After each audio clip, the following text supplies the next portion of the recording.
ಇರಾನ್ನಲ್ಲಿ ಯುದ್ಧ ಉಂಟಾದರೆ ಭಾರತದ ರೈತರಿಗೆ ಯಾಕೆ ಬಿಸಿ ಮುಟ್ಟುತ್ತೆ? ಭಾರತೀಯ ಕೃಷಿ ಉತ್ಪನ್ನಗಳ ರಫ್ತು ಸ್ಥಗಿತವಾದುದಾದರೂ ಯಾಕೆ? ಹಾಗಾದ್ರೆ ಯಾವ್ಯಾವ ಉತ್ಪನ್ನಗಳು ರಫ್ತಾಗುತ್ತಿದ್ದವು ಅನ್ನೋದನ್ನ ನೋಡೋಣ. ನಮಸ್ಕಾರ, ಈ ದಿನ .comಗೆ ಸ್ವಾಗತ. ನಾನು ರೇಖಾ ಹಾಸನ. ಮಧ್ಯಪ್ರಾಚ್ಯ ಪ್ರದೇಶದಲ್ಲಿ ಉಂಟಾಗುವ ಯಾವುದೇ ಯುದ್ಧ ಅಥವಾ ರಾಜಕೀಯ ಉದ್ವಿಗ್ನತೆ ಜಾಗತಿಕ ವ್ಯಾಪಾರಕ್ಕೆ ಬೃಹತ್ ವ್ಯತಿರಿಕ್ತ ಪರಿಣಾಮ ಬೀರುತ್ತದೆ. ಇರಾನ್ನಲ್ಲಿ ಯುದ್ಧ ಪರಿಸ್ಥಿತಿ ಹೆಚ್ಚಾದರೆ ಅದರ ಪರಿಣಾಮ ಭಾರತದ ಕೃಷಿ ಉತ್ಪನ್ನಗಳ ರಫ್ತಿನ ಮೇಲೂ ಕಾಣಿಸುತ್ತದೆ. ಭಾರತವು ಕಚ್ಚಾ ತೈಲ ಮತ್ತು ಪೆಟ್ರೋಲಿಯಂ ಉತ್ಪನ್ನಗಳಿಗಾಗಿ ಪಶ್ಚಿಮ ಏಷ್ಯಾ ಪ್ರದೇಶವನ್ನು ಅವಲಂಬಿಸಿರುವಂತೆ ಗಲ್ಫ್ ರಾಷ್ಟ್ರಗಳು ತಮ್ಮ ಆಹಾರ ಪದಾರ್ಥಗಳನ್ನು ಪೂರೈಸಿಕೊಳ್ಳಲು ಭಾರತದ ಮೇಲೆ ಹೆಚ್ಚು ಅವಲಂಬಿತವಾಗಿವೆ. ಆದರೆ ಯುದ್ಧ ಉದ್ವಿಗ್ನತೆ ಹೆಚ್ಚುತ್ತಿರೋದ್ರಿಂದ ಆ ಪ್ರದೇಶಗಳೊಂದಿಗಿನ ಭಾರತದ ಕೃಷಿ ವ್ಯಾಪಾರಕ್ಕೆ ಸವಾಲು ಎದುರಾಗಿದೆ. ಭಾರತೀಯ ಆಹಾರ ರಫ್ತಿಗೆ ಗಲ್ಫ್ ಅತಿದೊಡ್ಡ ತಾಣಗಳಲ್ಲಿ ಒಂದಾಗಿ ಹೊರಹೊಮ್ಮಿದೆ. ಅಕ್ಕಿ ಮತ್ತು ಬಾಳೆಹಣ್ಣುಗಳಿಂದ ಹಿಡಿದು ಮಾಂಸ, ಮಸಾಲೆಗಳವರೆಗೆ ಬಹುತೇಕ ಕೃಷಿ ಉತ್ಪನ್ನಗಳು ಭಾರತದಿಂದ ರಫ್ತಾಗ್ತವೆ. ಈ ಯುದ್ಧವು ಪೂರೈಕೆ ಸರಪಳಿಗಳು ಮತ್ತು ಹಡಗು ಮಾರ್ಗಗಳ ಬಗ್ಗೆ ಕಳವಳವನ್ನು ಹುಟ್ಟುಹಾಕಿದೆ. ಭಾರತವು 2025ರಲ್ಲಿ ಪಶ್ಚಿಮ ಏಷ್ಯಾಕ್ಕೆ ಸುಮಾರು $11.8 ಬಿಲಿಯನ್ ನಷ್ಟು ಕೃಷಿ ಮತ್ತು ಆಹಾರ ಉತ್ಪನ್ನಗಳನ್ನು ರಫ್ತು ಮಾಡಿದೆ. ಇದು ಈ ವಲಯದಲ್ಲಿ ದೇಶದ ಒಟ್ಟು ರಫ್ತಿನ ಶೇಕಡ 21.8ರಷ್ಟಿದ್ದು, ಇದೀಗ ಇವೆಲ್ಲವೂ ದೇಶದೊಳಗೆ ಉಳಿಯುವ ಆತಂಕ ಎದುರಾಗಿದೆ. ಪಶ್ಚಿಮ ಏಷ್ಯಾವು 6 ಗಲ್ಫ್ ಸಹಕಾರ ಮಂಡಳಿ ದೇಶಗಳಾದ Saudi Arabia, UAE, Bahrain, Kuwait, Oman ಮತ್ತು ಕತಾರ್ ಜೊತೆಗೆ Iran, Iraq, Israel, Jordan, Lebanon, Syria ಮತ್ತು ಯೆಮೆನ್ ದೇಶಗಳನ್ನು ಒಳಗೊಂಡಿದೆ. ಪಶ್ಚಿಮ ಏಷ್ಯಾ ಪ್ರದೇಶದಲ್ಲಿ ಸುಮಾರು 1 ಕೋಟಿ ಭಾರತೀಯರು ವಾಸಿಸುತ್ತಿದ್ದಾರೆ. ಗಲ್ಫ್ ದೇಶದ ಭೌಗೋಳಿಕ ಸಾಮೀಪ್ಯ ಮತ್ತು ಅತಿಯಾದ ಭಾರತೀಯ ಜನಸಂಖ್ಯೆಯನ್ನು ಹೊಂದಿರುವುದರಿಂದ ಐತಿಹಾಸಿಕವಾಗಿ ಇದನ್ನು ಭಾರತದ ಆಹಾರ ರಫ್ತಿಗೆ ನೈಸರ್ಗಿಕ ಮಾರುಕಟ್ಟೆಯನ್ನಾಗಿ ಮಾಡಿದೆ ಎಂಬುದು ಗ್ಲೋಬಲ್ ಟ್ರೇಡ್ ರಿಸರ್ಚ್ ಇನಿಷಿಯೇಟಿವ್ ಸಿದ್ಧಪಡಿಸಿದ ವರದಿಯಿಂದ ಬಹಿರಂಗವಾಗಿದೆ. ಆದಾಗ್ಯೂ ಈ ಪ್ರದೇಶದಲ್ಲಿನ ಸಂಘರ್ಷವು ಹಡಗು ಮಾರ್ಗಗಳಿಗೆ ಅಡ್ಡಿಯುಂಟಾಗಿದ್ದು ವಿಮಾ ವೆಚ್ಚವನ್ನು ಹೆಚ್ಚಿಸುತ್ತಿದೆ, ಸರಕು ಸಾಗಣೆಯಲ್ಲಿ ಅಡಚಣೆಯನ್ನು ಸೃಷ್ಟಿಸುತ್ತಿದೆ. ಅನೇಕ ಭಾರತೀಯ ಕೃಷಿ ಉತ್ಪನ್ನಗಳು ಗಲ್ಫ್ ಮಾರುಕಟ್ಟೆಗಳ ಮೇಲೆ ಹೆಚ್ಚು ಅವಲಂಬಿತವಾಗಿವೆ. ಆದರೆ ಹೀಗೆ ನಿರಂತರವಾಗಿ ಅಡ್ಡಿಯುಂಟಾಗುವುದರಿಂದ ಭಾರತದ ಹಲವಾರು ರಾಜ್ಯಗಳಲ್ಲಿ ರೈತರು, ಆಹಾರ ಸಂಸ್ಕರಣಾಕಾರರು ಮತ್ತು ರಫ್ತುದಾರರ ಮೇಲೆ ನೇರವಾಗಿ ಪರಿಣಾಮ ಬೀರುತ್ತದೆ. ಕಳೆದ ದಶಕದಲ್ಲಿ ಭಾರತದ ಕೃಷಿ ರಫ್ತುಗಳು ಪಶ್ಚಿಮ ಏಷ್ಯಾದ ಮಾರುಕಟ್ಟೆಗಳ ಮೇಲೆ ವಿಶೇಷವಾಗಿ ಅಕ್ಕಿ, ಬಾಳೆಹಣ್ಣು, ಮಸಾಲೆಗಳು, ಮಾಂಸ ಮತ್ತು ಡೈರಿ ಉತ್ಪನ್ನಗಳ ಮಾರಾಟಕ್ಕೆ ಅವಲಂಬಿತವಾಗಿದೆ. 2025ರಲ್ಲಿ ಮಾತ್ರ ಭಾರತವು ಈ ಪ್ರದೇಶಕ್ಕೆ ಸುಮಾರು 11.8 ಶತಕೋಟಿ ಮೌಲ್ಯದ ಕೃಷಿ ಉತ್ಪನ್ನ ಮತ್ತು ಆಹಾರ ಉತ್ಪನ್ನಗಳನ್ನು ರಫ್ತು ಮಾಡಿದ್ದು, ಇದು ದೇಶದ ಒಟ್ಟು ಕೃಷಿ ಉತ್ಪನ್ನ ರಫ್ತಿನ 5ನೇ ಒಂದು ಭಾಗಕ್ಕಿಂತ ಹೆಚ್ಚಿನದಾಗಿದೆ. ಇದೀಗ ಉತ್ಪನ್ನಗಳ ರಫ್ತಿಗೆ ತೀವ್ರ ಅಪಾಯ ಎದುರಾಗಿರುವುದು ದತ್ತಾಂಶಗಳಿಂದ ತಿಳಿದು ಬಂದಿದೆ. ಕುರಿ ಮತ್ತು ಮೇಕೆ ಮಾಂಸ, ತಾಜಾ ಗೋಮಾಂಸ, ಬಾಳೆಹಣ್ಣು, ಕೊಬ್ಬರಿ ಮತ್ತು ಕೆಲವು ಮಸಾಲೆಗಳಂತಹ ಪದಾರ್ಥಗಳು ಪಶ್ಚಿಮ ಏಷ್ಯಾಕ್ಕೆ ಶೇಕಡ 70ಕ್ಕಿಂತ ಹೆಚ್ಚು ಪಾಲು ರಫ್ತಾಗುತ್ತಿವೆ. ವ್ಯಾಪಾರ ಹರಿವಿಗೆ ಅಡ್ಡಿಯಾದರೆ ಈ ಪದಾರ್ಥಗಳು ತೀವ್ರವಾಗಿ ದುರ್ಬಲಗೊಳ್ಳುತ್ತವೆ. ಡೈರಿ ಉತ್ಪನ್ನಗಳು, ಪಾನೀಯಗಳು, ಚಹಾ ಮತ್ತು ಹಲವಾರು ಖಾದ್ಯ ತೈಲಗಳು ಸೇರಿದಂತೆ ಇತರೆ ವಸ್ತುಗಳನ್ನು ಗಲ್ಫ್ ದೇಶಗಳಲ್ಲಿ ಹೆಚ್ಚು ಮಾರಾಟ ಮಾಡಲಾಗ್ತಿತ್ತು. ಹಾರ್ಮುಜ್ ಜಲಸಂಧಿಯ ಸುತ್ತಲಿನ ಅಸ್ಥಿರತೆ ಮುಂದುವರೆದರೆ ಭಾರತದ ಕೃಷಿ ಆರ್ಥಿಕತೆ ಮೇಲೆ ಪರಿಣಾಮ ಬೀರಬಹುದು. ಇದರಿಂದ ರಫ್ತುದಾರರು ಮಾರುಕಟ್ಟೆಗಳನ್ನು ವೈವಿಧ್ಯಗೊಳಿಸಬೇಕು, ಒಂದೇ ಪ್ರದೇಶದ ಮೇಲೆ ಅತಿಯಾಗಿ ಅವಲಂಬನೆಯಾಗಬಾರದು ಎಂಬುದನ್ನು ತಿಳಿಯಬಹುದು.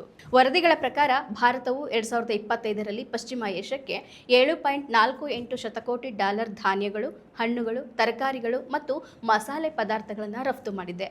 ಈ ವಿಭಾಗದಲ್ಲಿ ಭಾರತದ ಜಾಗತಿಕ ರಫ್ತಿನ ಶೇಕಡ 29.2ರಷ್ಟನ್ನು ಈ ಪ್ರದೇಶವು ಹೊಂದಿದೆ. ಪ್ರಮುಖ ಸಾಗಣೆಗಳಲ್ಲಿ ಅಕ್ಕಿ, ಬಾಳೆಹಣ್ಣು, ಈರುಳ್ಳಿ ಮತ್ತು ತರಕಾರಿಗಳು, ದ್ವಿದಳ ಧಾನ್ಯಗಳು, ಕಾಫಿ, ಚಹಾ ಮತ್ತು ವ್ಯಾಪಕ ಶ್ರೇಣಿಯ ಮಸಾಲೆಗಳು ಸೇರಿವೆ. ಬಾಳೆಹಣ್ಣಿನ ರಫ್ತು $396.5 ಮಿಲಿಯನ್ ನಷ್ಟು ತಲುಪಿದೆ. ಭಾರತದ ಒಟ್ಟು ಬಾಳೆಹಣ್ಣಿನ ರಫ್ತಿನ ಶೇಕಡ 79.6ರಷ್ಟು ಪಶ್ಚಿಮ ಏಷ್ಯಾಕ್ಕೆ ಹೋಗುತ್ತಿದ್ದು, ಇದರಿಂದ ತಮಿಳುನಾಡು, ಮಹಾರಾಷ್ಟ್ರ ಮತ್ತು ಗುಜರಾತ್ ಬೆಳೆಗಾರರು ಅಪಾಯಕ್ಕೆ ಸಿಲುಕಬಹುದು. ದತ್ತಾಂಶವು ಈರುಳ್ಳಿ ಮತ್ತು ಬೆಳ್ಳುಳ್ಳಿಯ ರಫ್ತು ಒಟ್ಟು $111 ಮಿಲಿಯನ್ ಆಗಿದ್ದು, ಇತರ ತರಕಾರಿಗಳು $91.5 ಮಿಲಿಯನ್ ತಲುಪಿದೆ. ಈ ಪ್ರದೇಶವು ಕ್ರಮವಾಗಿ ಭಾರತದ ಈ ಉತ್ಪನ್ನಗಳ ರಫ್ತಿನಲ್ಲಿ ಶೇಕಡ 26.9 ಮತ್ತು ಶೇಕಡ 50.8ರಷ್ಟಿದೆ ಎಂಬುದನ್ನು ಸೂಚಿಸುತ್ತದೆ. ಅಕ್ಕಿ ಅತಿದೊಡ್ಡ ಸಂಭಾವ್ಯ ಪರಿಣಾಮವನ್ನು ಎದುರಿಸುತ್ತಿದೆ. ಭಾರತವು ಪಶ್ಚಿಮ ಏಷ್ಯಾಕ್ಕೆ $4.43 ಶತಕೋಟಿ ಮೌಲ್ಯದ ಅಕ್ಕಿಯನ್ನು ರಫ್ತು ಮಾಡುತ್ತಿದ್ದು, ಇದು ತನ್ನ ಜಾಗತಿಕ ಅಕ್ಕಿ ರಫ್ತಿನ ಶೇಕಡ 36.7ರಷ್ಟಿದೆ.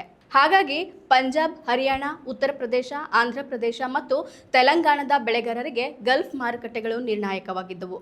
ಇದೀಗ ಈ ರಾಜ್ಯಗಳ ರೈತರು ಕೂಡ ನಷ್ಟ ಅನುಭವಿಸಬಹುದು. ಇದಲ್ಲದೆ ಮಸಾಲೆಗಳು ಮತ್ತು ತೋಟಗಾರಿಕೆ ಬೆಳೆಗಳು ಕೂಡ ಪ್ರಾದೇಶಿಕ ಬೇಡಿಕೆಗೆ ನಿಕಟ ಸಂಬಂಧ ಹೊಂದಿವೆ. ಜಾಯಿಕಾಯಿ ಮತ್ತು ಏಲಕ್ಕಿ ರಫ್ತುಗಳು ಒಟ್ಟು $295.5 ಮಿಲಿಯನ್ ಆಗಿದ್ದು, ಶೇಕಡ 70.5% ಪಶ್ಚಿಮ ಏಷ್ಯಾಕ್ಕೆ ರವಾನೆಯಾಗುತ್ತವೆ. ಜೀರಿಗೆ ಮತ್ತು ಕೊತ್ತಂಬರಿ ಮುಂತಾದ ಮಸಾಲೆ ಪದಾರ್ಥಗಳ ರಫ್ತು $163 ಮಿಲಿಯನ್ ತಲುಪಿದ್ದರೆ, ಶುಂಠಿ ಮತ್ತು ಅರಿಶಿಣ ಒಟ್ಟು $173 ಮಿಲಿಯನ್ ಆಗಿದ್ದು, ಭಾರತದ ಈ ಉತ್ಪನ್ನಗಳ ರಫ್ತಿನಲ್ಲಿ ಸುಮಾರು ಶೇಕಡ 23% ಈ ಪ್ರದೇಶಕ್ಕೆ ರಫ್ತಾಗುತ್ತಿದ್ದು, ಇದು ಕೇರಳ, ಕರ್ನಾಟಕ, ರಾಜಸ್ಥಾನ ಮತ್ತು ಗುಜರಾತ್ನ ರೈತರನ್ನ ಬೆಂಬಲಿಸುತ್ತಿತ್ತು. ತೋಟಗಾರಿಕೆ ಬೆಳೆಗಳು ಇದೇ ರೀತಿ ಇದ್ದು, ಭಾರತವು ಪಶ್ಚಿಮ ಏಷ್ಯಾಕ್ಕೆ $240.7 ಮಿಲಿಯನ್ ಕಾಫಿ ಮತ್ತು $410.1 ಮಿಲಿಯನ್ ನಷ್ಟು ಚಹಾವನ್ನು ರಫ್ತು ಮಾಡುತ್ತದೆ.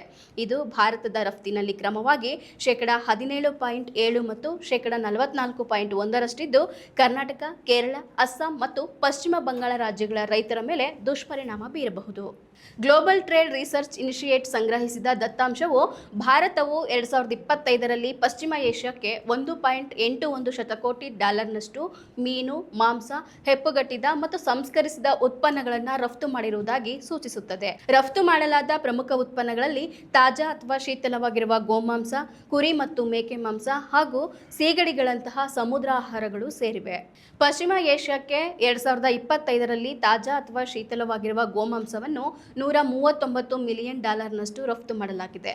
ಇದು ಭಾರತದ ಈ ಉತ್ಪನ್ನದ ಒಟ್ಟು ರಫ್ತಿನ ಶೇಕಡ 97.4ರಷ್ಟಿದೆ. ಈ ಪ್ರದೇಶಕ್ಕೆ ಹೆಪ್ಪುಗಟ್ಟಿದ ಗೋಮಾಂಸ ರಫ್ತು ಒಟ್ಟು $1.27 ಶತಕೋಟಿ ಆಗಿದ್ದು, ಇದು ಭಾರತದ ಜಾಗತಿಕ ರಫ್ತಿನ ಶೇಕಡ 28.9ರಷ್ಟಿದೆ.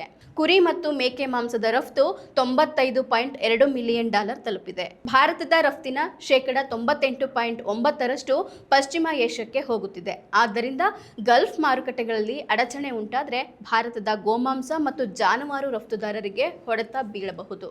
ವಿಶೇಷವಾಗಿ ಉತ್ತರ ಪ್ರದೇಶ, ಮಹಾರಾಷ್ಟ್ರ ಮತ್ತು ತೆಲಂಗಾಣದಲ್ಲಿ ಹೆಚ್ಚಿನ ಸಂಸ್ಕರಣಾ ಘಟಕಗಳು ನೆಲೆಗೊಂಡಿವೆ. ಸಮುದ್ರಾಹಾರ ಸಾಗಣೆಗಳು ಕೂಡ ಬಹಿರಂಗಗೊಳ್ಳುತ್ತವೆ. ಭಾರತವು 2025ರಲ್ಲಿ ಸೀಗಡಿ ಮತ್ತು ಸಮುದ್ರಾಹಾರಗಳನ್ನು ಪಶ್ಚಿಮ ಏಷ್ಯಾಕ್ಕೆ ರಫ್ತು ಮಾಡಿದೆ.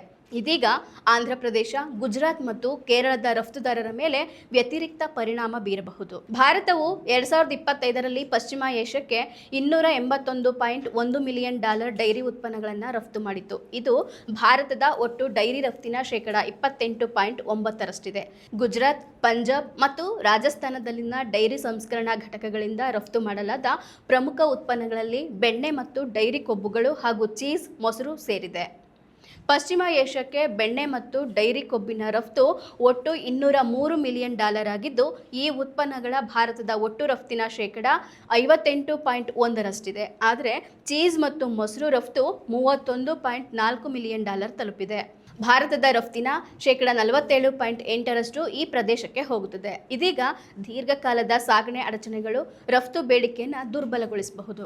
ದೇಶೀಯ ಕೃಷಿ ಉತ್ಪನ್ನಗಳ ರಫ್ತು ಕಡಿಮೆಯಾದರೆ ದೇಶದೊಳಗೆ ಹೆಚ್ಚು ಉಳಿಯುತ್ತವೆ. ಇದರಿಂದ ಮಾರುಕಟ್ಟೆಯಲ್ಲಿ ಸರಕು ಹೆಚ್ಚಾಗುತ್ತದೆ, ಬೆಲೆ ಕುಸಿಯುತ್ತದೆ. ಇದರಿಂದಾಗಿ ರೈತರು ಮತ್ತಷ್ಟು ನಷ್ಟ ಎದುರಿಸಬೇಕಾದ ಸಾಧ್ಯತೆ ಹೆಚ್ಚಾಗಿದೆ. ಈ ಎಲ್ಲ ಕಾರಣಗಳಿಂದ ಕೃಷಿ ಲಾಭದಾಯಕತೆ ಕಡಿಮೆಯಾಗಿ ರೈತರ ಆದಾಯಕ್ಕೆ ಪೆಟ್ಟು ಬೀಳುತ್ತದೆ. ಅಲ್ಲದೆ ಸಾಲದ ಒತ್ತಡ ಹೆಚ್ಚಾಗಬಹುದು. ನಮಸ್ಕಾರ. ಮತ್ತಷ್ಟು ವಿಶೇಷ ವಿಡಿಯೋಗಳನ್ನು ನೋಡಲು ಮತ್ತು ಹೊಸ ವಿಡಿಯೋಗಳ ಬಗ್ಗೆ ತಿಳಿಯಲು EDina.com ಯೂಟ್ಯೂಬ್ ಚಾನೆಲ್ ಸಬ್ಸ್ಕ್ರೈಬ್ ಮಾಡಿ ಮತ್ತು ಬೆಲ್ ಐಕಾನ್ ಕ್ಲಿಕ್ ಮಾಡಿ.